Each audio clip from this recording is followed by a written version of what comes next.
It says it very clearly in the scriptures. For 6 days you shall work, on the seventh day you shall rest. And we do a really bad job of that as American Christians. We do a horrible job of honoring the Sabbath. In fact, the word in Hebrew literally means Shabbat, which means to stop, to cease all of activity. And we should speak about how our family, I could be traveling for 6 days, but as long as we get one Sabbath, it makes up for all those 6 days. No phones, no technology. You know, I get a lot of questions about that. They say, Charlie, why do you talk about Shabbat so much? You're a Christian. And I say, look, first of all, if you believe Jesus is Lord, then you believe in the creation and the promises of God are complete through the entire Bible, but I'm not going to get too theological. If you rest for 24 hours, you will be blessed. And if you decide not to, then that's fine. I know that my life before honoring the Sabbath and after honoring the Sabbath, they don't even compare. And some people say, well, Charlie, why Saturday instead of Sunday? That's a good question. And I don't want to be overly legalistic about it. Maybe Sunday's a better day for you to totally rest. But I love, for me personally, ending Friday after a long week and totally shutting off. And on Sunday, I'm already thinking about Monday. On Saturday, I can truly rest and I can truly stop. And so whatever day works for you. For me, it's the old traditional Jewish Sabbath. In this highly technological world, where we're all staring at screens, we're all overindulged in the news cycle. Let me say this, you're missing out. You're missing out if you are not stopping for one day. In the book of Deuteronomy, which means second law, Moses was giving his farewell address. And as Moses was giving his farewell address, he repeated the Ten Commandments, which were identical except the commandment that had to do with the Sabbath, the Shabbat. And when it was repeated in Deuteronomy, he said, for 6 days you shall work, and for 1 day you shall rest, because you are no longer slaves in Egypt. What Moses was saying in his farewell address is, why do you have the Sabbath? You have the Shabbat, you have the Sabbath, because only slaves work for 7 days. You are not a slave to your work. And by the way, it's a two-pronged commandment. You should not be resting for 7 days a week.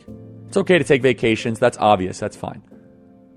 But you should not be resting in your normal flow of work for more than 1 day.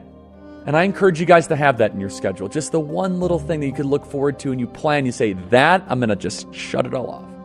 That actually makes you work harder. It makes you think clearer. It makes you get what you want to get done before that. It's a finish line. It's a self-imposed deadline. And it's biblical. And it's freeing. And in this mad world we live of tyrants, despots, degenerates, and cockroaches, it's very freeing.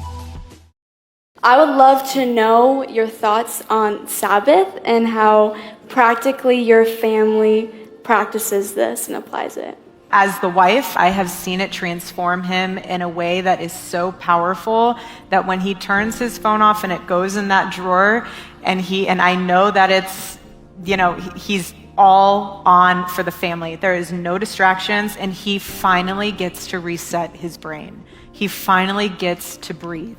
And as a wife, there is nothing more precious than my husband's sanity when it comes to the echo chamber and everything that he's dealing with in his world. So I have seen it change him and impact our family in one of the most beautiful ways. I think that to our own detriment and to our own failure, we as Christians have decided to cast away resting on one of the 7 days. God rested after creation. That comes before the Hebrews. It comes even before the creation of the modern world and civilization as we know it. And it says very, very clearly in the scriptures, for 6 days you shall work, and the seventh day you shall rest. If you are feeling overrun by society, you might be feeling depressed or anxious, here's just one way that you might be able to improve. Turn your phone off for 1 day. No contact, no social media, no work. Your mental health will improve dramatically. That is a day to go be with God. That is a day to read your Bible and be out of the busyness and the hurriedness and the anger and the noise of this world. Go back to God's natural rhythm, and it's made our family much tighter knit And I could be traveling for 5 or 6 days, but if I at least get one good Sabbath with my family, it charges all back up. Last July, I was traveled all across the country last year. I was getting really stressed and just worn down, typical stuff that happens on the road. And a pastor friend of mine said, Charlie, you got to take a Sabbath. And I was like, oh, we're not bound by that commandment, whatever. And he really convicted me. So every Friday night, I take a Jewish Sabbath, turn off my phone Friday night to Saturday night. The world cannot reach me, and I get nothing from the world. It will bless you infinitely. Now, I'm not saying you're bound by the law as a Christian. I'm not saying that that's something you have to do. I'm saying it will make your life better. It was important enough that God put it as one of the 10 commandments. And I will say, there's debate in some theological circles that we are bound to it because it predated the law. God rested after creation. So I want you to think about that. So Friday night to Saturday night, no one can reach me. And I wake up, I wake up on Saturday night, I open up my phone, 600 text messages, 900, whatever. But it is the best 24 to 25 hours. And if every young person took a legitimate Sabbath from Friday night to Saturday night, I guarantee you, anxiety would go down, depression would go down, you'd actually spend time with people you care about, meaningful conversations would happen. So I challenge you, if you incorporate that in your life, there's no negative. The only negative would possibly be if you had to contact someone in an emergency. If it's an emergency, then fine, open up your phone. That's a separate conversation. Emergencies don't happen every week, and if they do, you got other problems. I'm sorry to see Charlie go so young. His family and friends have been robbed of years they should have shared. Yet in the midst of that grief, his witness still speaks.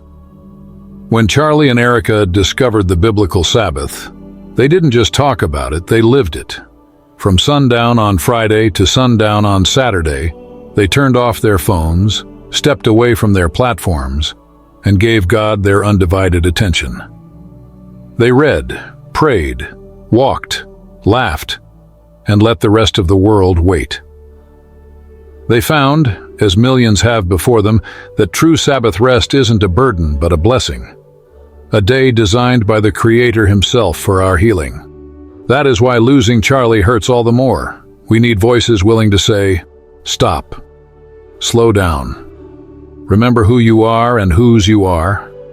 Perhaps it will inspire countless people to look beyond a culture that glorifies busyness and rediscover the gift that has been waiting since Eden. Imagine what could happen if millions set aside their devices and agendas for one day each week to reconnect with their families and their Maker. Imagine if we stopped measuring our worth by what we produce and started measuring it by how deeply we love. The Sabbath is a weekly reset, a time to recharge physically and spiritually, to unlearn the lie that we are slaves to our work, and to taste a little of the peace heaven promises. Charlie's testimony makes clear that the Sabbath is not just for one group of people or one era of history.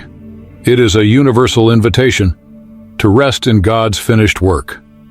If His story moves you, don't let it end there. Dig deeper.